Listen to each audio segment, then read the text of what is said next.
What's up guys, and welcome back to my channel. For today's video, let's talk about the recently added Halloween event in ROX.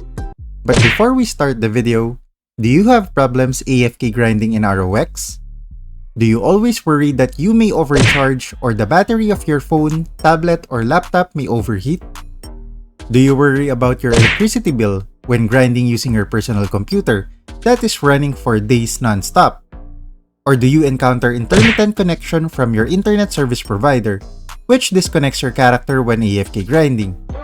Well, if that is the case, then UgPhone can solve all of your problems. UgPhone is a cloud phone that runs independently in the cloud, and it does not consume the memory or battery of your physical device. Even if you close the UgPhone app, your game will still continue to run in the cloud, which makes this the perfect phone for AFK grinding for 24 hours, 7 days a week non-stop. Nice. You can also run multiple instances of UgPhone in one account, which allows you to play and grind multiple games simultaneously. As you can see, my Shura and Royal Guard are AFK grinding at the same time. UgPhone is available in Google Play for Android, App Store for iOS, Windows Store for PC, and you can also use a web browser to run UgPhone. So if you want to try out UgPhone, you can use my link shown in the description below. And you can also use my invitation code, which really helps me out. So thank you guys, and thank you UgPhone for the sponsor. Now let's get back to the video. Finally, we have an event in ROX. As you guys may have noticed, we haven't really had an event for quite some time now. Of course, I'm not including the ROX Fair Play Championship, as this is more of a PvP tournament type of event. However, after the maintenance earlier, we now have the annual recurring Halloween event in the game. I was a bit surprised as ROX really went hard on the aesthetics for this year's Halloween. I mean, from the login page alone, and from the new decorations found in Prontera. They really did a good job in giving out the Halloween vibes in this game.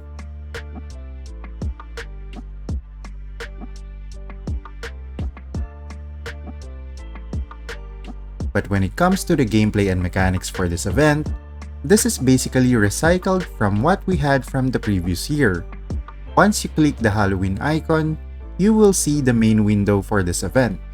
From the right side of the window, you will see the mechanics for each activity, and from the left side, you will see the cosmetic rewards.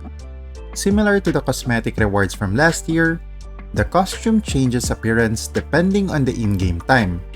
For example, your costume will look like this during the day, while its appearance will look like this during the nighttime.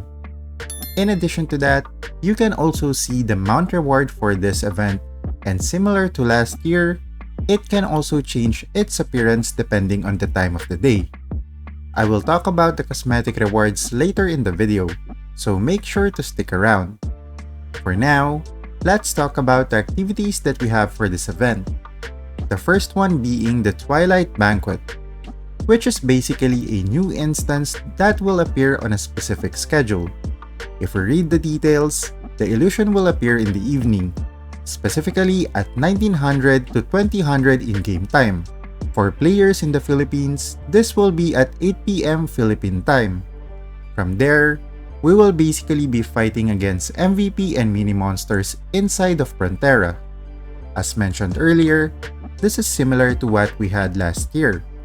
Although ROX has not released any details about the locations of each MVP and mini monsters. From last year, this is what the spawn locations look like. So if they didn't change any mechanic in this year's event, then this image regarding the spawn locations will probably be the same for this event. The main purpose of this instance is to get event materials that can be used in exchanging cosmetic and progression rewards.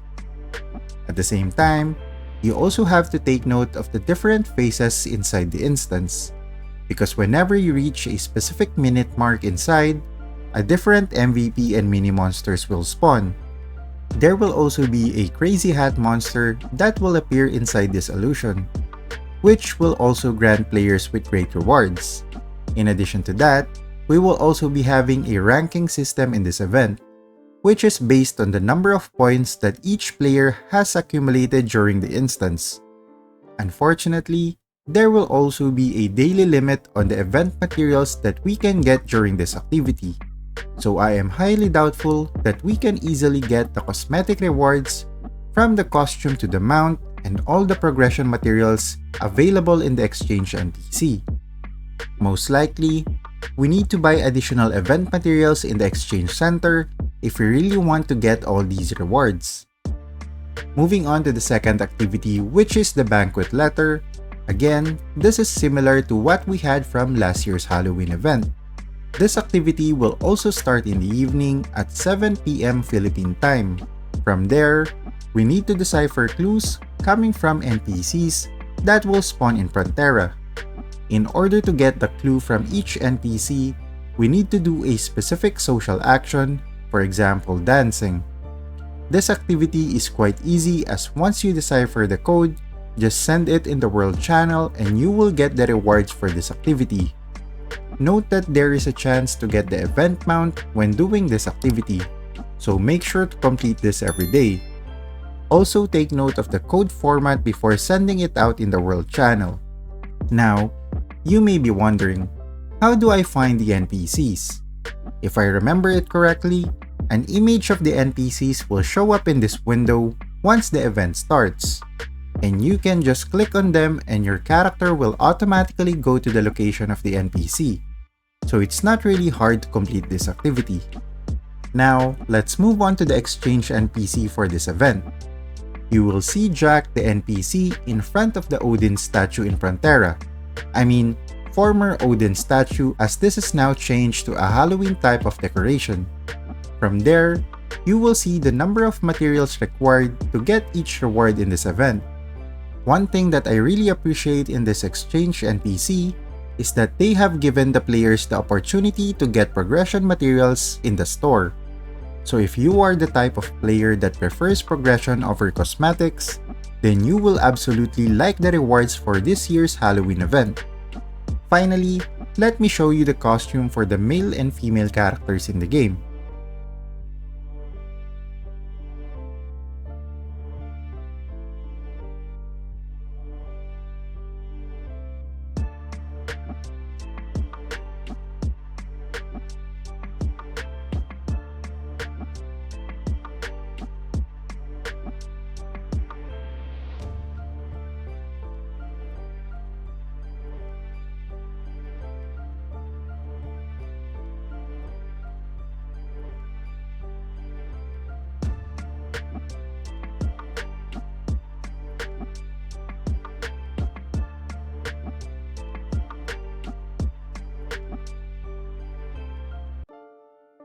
For me personally, I'm not really in awe with the costume for this year's event. Even the back costume, which is a coffin, is not really that good in my opinion. When it comes to the mount, it's quite okay, especially since it has a movement speed of 6. I think the main selling point for the cosmetics is that it changes depending on the time of the day. And that's it for this year's Halloween event. If you enjoyed the video, don't forget to leave a like, and if you want to see more ROX content, don't forget to subscribe to the channel. GG! You're a superhero.